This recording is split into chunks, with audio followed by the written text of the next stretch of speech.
Ya, baik. Assalamualaikum warahmatullahi wabarakatuh. Ya, sebelumnya perkenalkan nama saya Muhammad Farid Aryansyah dengan NPM 2262100237. Saya akan mempresentasikan lebih kurangnya mengenai pemerolehan bahasa dan pemerolehan bahasa pada kanak-kanak.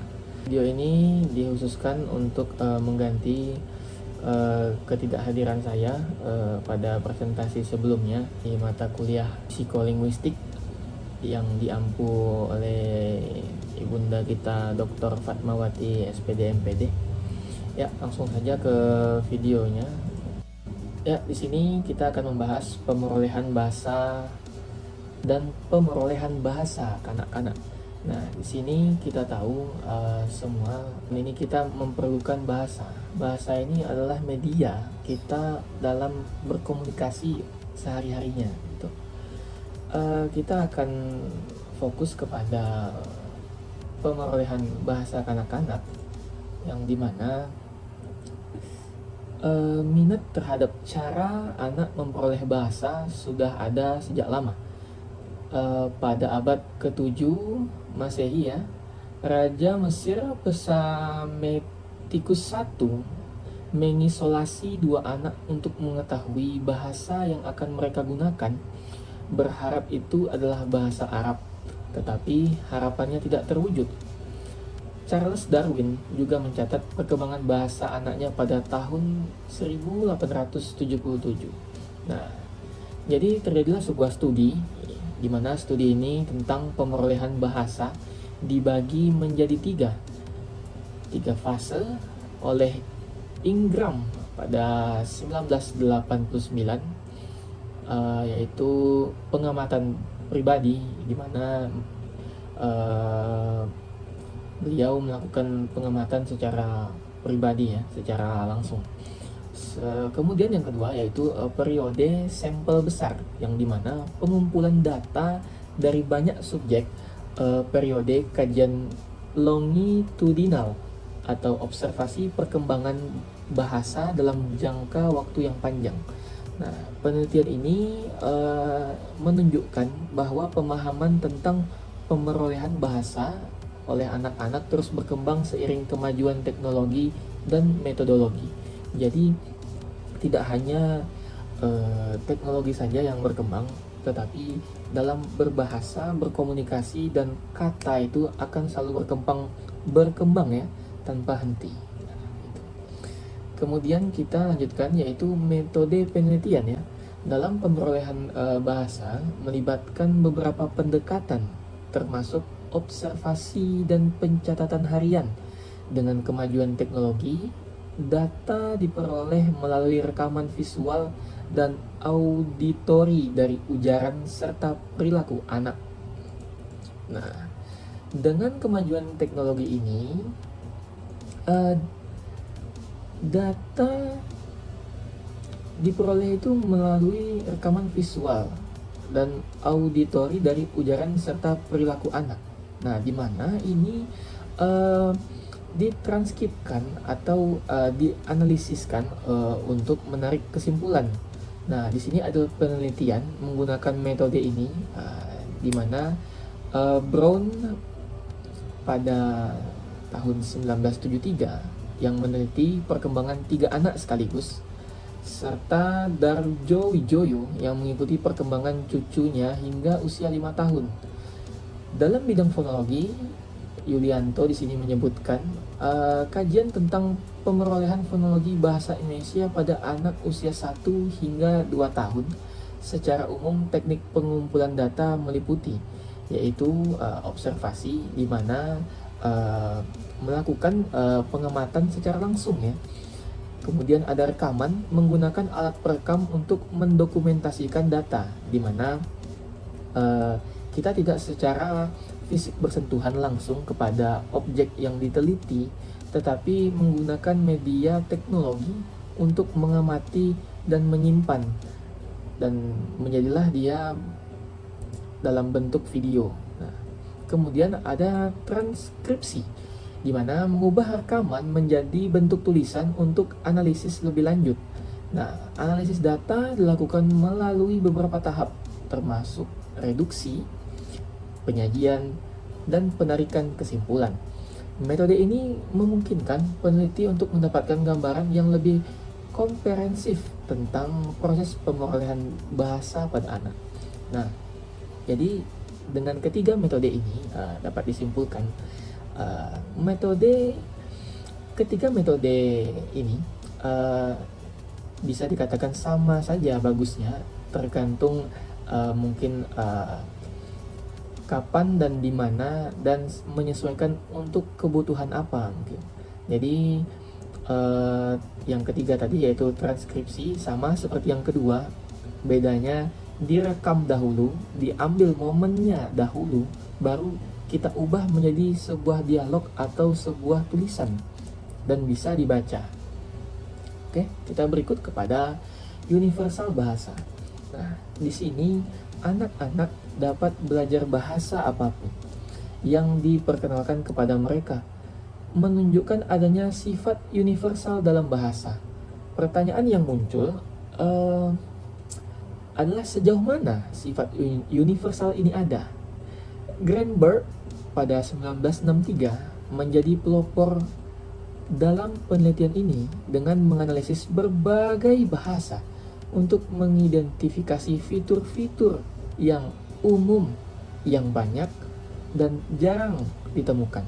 Dengan demikian, konsep universal bahasa bersifat relatif, bukan mutlak.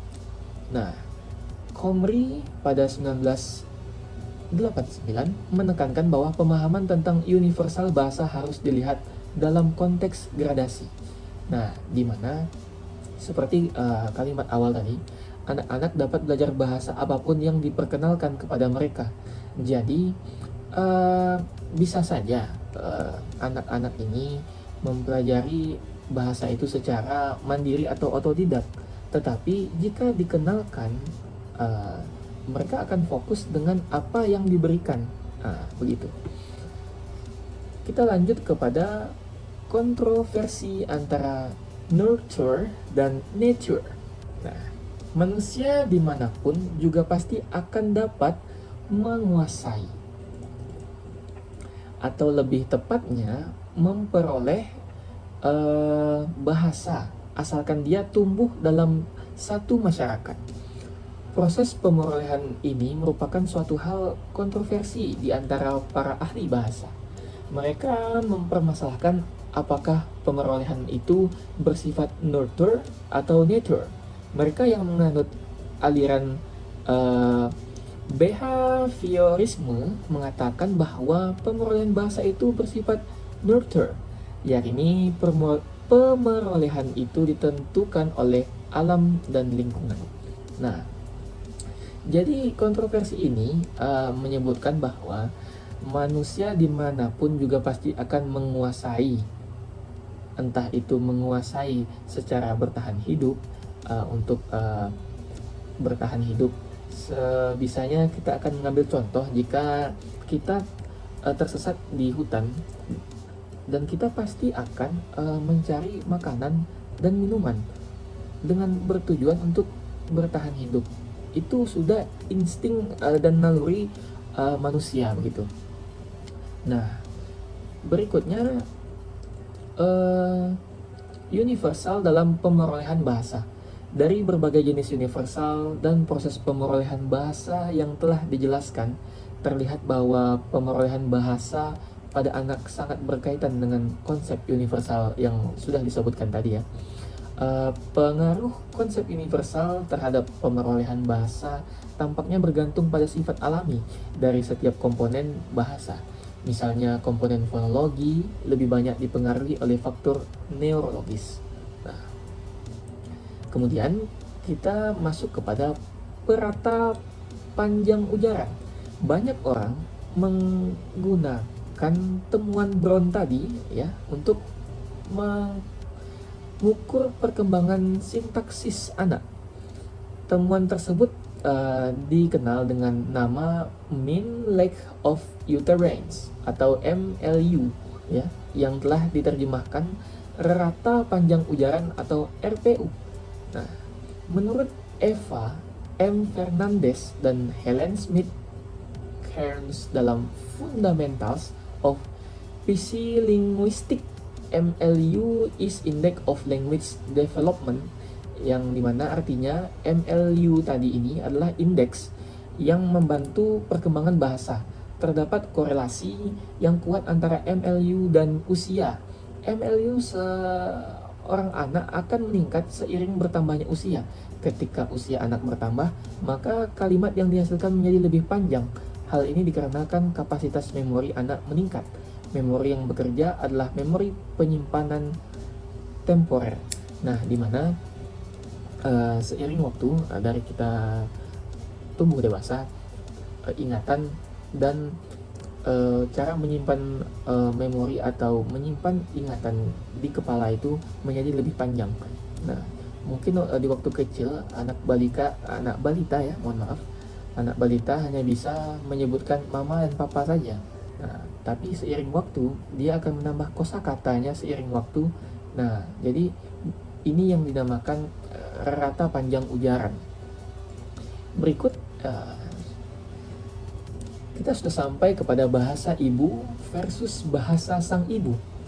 Untuk menghindari kebingungan, penting untuk membedakan antara istilah bahasa ibu dan bahasa sang ibu. Bahasa ibu adalah pertama yang dikuasai atau diperoleh anak, mirip dengan istilah Inggris atau native language. Misalnya jika seorang anak Indonesia lahir dibesarkan di Boston serta menggunakan bahasa Inggris, maka bahasa Inggris adalah bahasa ibunya. Dan bahasa sang ibu merujuk pada bahasa yang digunakan oleh orang dewasa. Nah, saat berbicara dengan anak yang sedang belajar bahasa ibunya. Contohnya seorang remaja berusia 15 tahun yang berbicara dengan adiknya yang berusia 2 tahun menggunakan bahasa sang ibu. Istilah ini sepadan dengan istilah Inggris seperti mothers atau parents atau child directed speech. Ya, mohon maaf jika ada salah penyebutan ya. Kemudian kita masuk kepada konferensi dan produksi.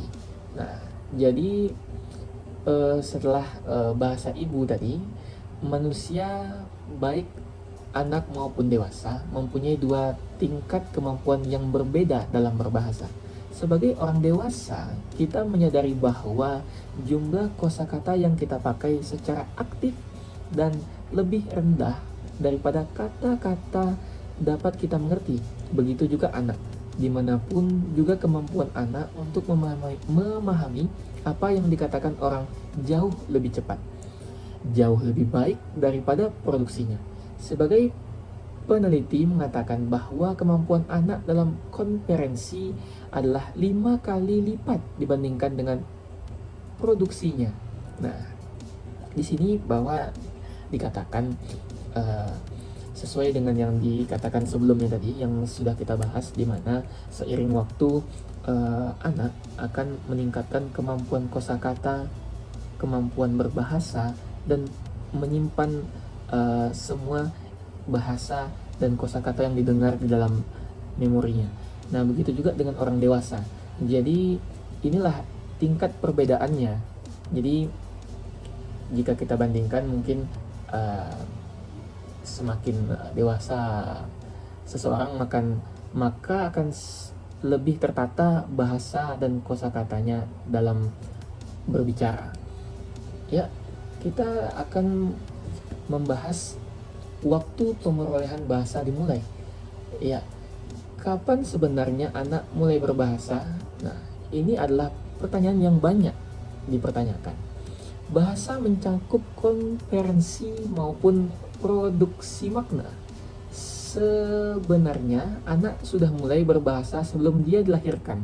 Melalui saluran intrauterine, anak telah terekspos pada bahasa manusia waktu dia masih di dalam janin. Nah, kata-kata dari ibunya tiap hari dia dengar dan itu dia tangkap. Jadi sebenarnya walaupun masih di dalam perut, di dalam kandungan, anak itu bisa menangkap dan mendengar walaupun tidak begitu jelas. Nah, secara biologis kata-kata itu masuk ke janin kata-kata ibunya itu rupanya tertanam pada janin anak. Itulah salah satu sebab mengapa dimanapun juga anak selalu lebih dekat pada ibunya daripada ayahnya. Seorang anak yang menangis akan berhenti menangis bila digendong oleh ibunya. Nah, disinilah terjadi sebuah bisa kita ambil kesimpulannya, kedekatan antara ibu dan anak mempengaruhi kemampuan anak dalam berbahasa. Jadi sampai sudah pada akhir presentasi ini, saya akan menyimpulkan apa hasil dari presentasi saya, di mana pemerolehan bahasa sangat dipengaruhi oleh lingkungan. Nah, dimanapun kita berada, dimanapun kita berruang lingkup, dan dimanapun kita berteman, dimanapun kita ada, bahasa akan terpengaruh oleh lingkungan itu tersebut, terutama interaksi dengan orang tua dan orang-orang di sekitar anak. Selain itu, proses ini melibatkan dua aspek ya. Yang pertama kompetensi, yaitu pengetahuan tentang struktur bahasa, dan performansi, yaitu kemampuan untuk menggunakan bahasa dan komunikasi. Secara keseluruhan, materi ini membahas tentang proses kompleks yang bergantung pada interaksi sosial dan pengalaman lingkungan, serta merupakan bagian penting dari perkembangan kognitif pada anak. Ya, sekian dari saya. Itulah presentasi yang saya dapat sampaikan. Lebih dan kurang saya mohon maaf. Jika ada penyebutan bahasa asing yang salah penyebutannya, saya juga mohon maaf. Saya Muhammad Farid Aryansyah mohon undur diri. Wabillahi taufiq wal hidayah. Wassalamualaikum warahmatullahi wabarakatuh.